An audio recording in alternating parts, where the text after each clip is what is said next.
ওই যে ওই দুই শালা দেখতেছেন, ওই দুই শালা ছিল আমার মূল সিকিউরিটি, সকল নিরাপত্তার দায়িত্ব ছিল ওদের। ও এই দুটো আপনার শালা হয়, এখানে আবার সিকিউরিটি চাকরি দিলেন? আরে না ভাই, রাগের তিক্কে ওই শালাকে গালাগালি দিলাম, আপনি বুঝতে পারতেছেন না? ও তা ওরা আপনার সিকিউরিটি ছিল মানলাম, তো তারপর কি হলো?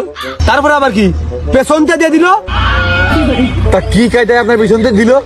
তাহলে শোনেন ভাই, ইগা দুজনে আমি প্রথম সিকিউরিটি নিয়োগ দিয়েছি, ইরাই আমার মূল সিকিউরিটির দায়িত্ব ছিল এই পুকুরির।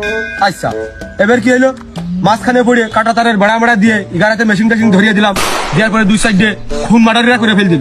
যারা ঢোকার দুঃসাহস দেখেছে তাকে ডাইরেক্ট গুলি করে মেরে ফেল দিল। আমি খুব খুশি হলাম মাঝে পড়ে কয়দিন। এই বের মাঝে পড়ে কয়দিন কি হলো, কোনো লোকজনে ঢোকার সাহস পেল না, আর কেউ আসেও না, এমনিও আসে না, আপনি তো মাঝে কয়দিন আসিলেন না। এই বের ইরা মনে করলো কেউ তো দেহতে আসতেন না, আমাকে ভয়তে আতঙ্কে মনে আর কেউ আসবে না। এবার কি করলো, এই যে